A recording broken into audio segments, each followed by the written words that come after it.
Secretary of State Mike Pompeo told reporters in New York today real progress has been made in talks to revive the nuclear summit with North Korea. Tomorrow, the focus shifts to Washington and a personal letter from Kim Jong Un to President Trump. Margaret Brennan covered the talks today. It could be nothing short of tragic to let this opportunity go to waste.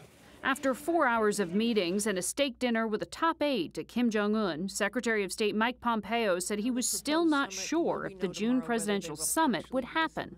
Don't know. Don't know the answer to that. We've made real progress in the last 72 hours. Tomorrow, Kim Yong Chol, North Korea's 72-year-old former spy chief, will hand-deliver a letter from the North Korean dictator to President Trump, a reciprocal message to the one Pompeo brought to Pyongyang earlier this month. So I look forward to seeing what's in the letter, but it's very important to them. So they'll be probably coming down to Washington, D.C. on Friday. A White House visit will be a propaganda win for North Korea. The last such meeting was in 2000 during the Clinton presidency.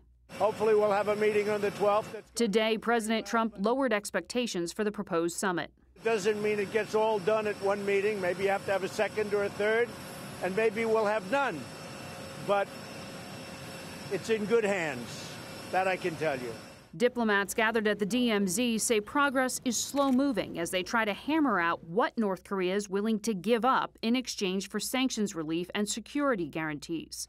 President Trump has personally promised not to carry out regime change.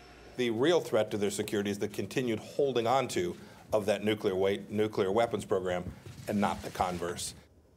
Today, Kim Jong-un said he was committed to denuclearizing, but he thumbed his nose at the U.S. by offering to boost cooperation with Russia, which has offered to lift international sanctions before North Korea fully dismantles its program, which is the exact opposite, Jeff, of the Trump administration's position. Interesting note. Also tonight, Margaret, another big story we're following. Starting at midnight, the U.S. plans to impose tariffs on some of America's closest allies, 25% on steel, 10% on aluminum. This involves the EU, Canada, and Mexico. There's been a big reaction today. Yes, the administration says this is to level the playing field for American workers because they weren't able to negotiate new trade deals. But this action triggered those very same countries to put tariffs on American-made goods, which could hurt their sales abroad. So Canada's prime minister said he's willing to go, as of July 1st, dollar for dollar with President Trump on this, and that could risk a trade war. That means it puts pressure on prices to go up for consumers, the market to go down as a reaction, and it could hurt corporate profits as well. Yeah, the question becomes whether this just escalates further. All right, Margaret, good to have you here in New York. Thank you.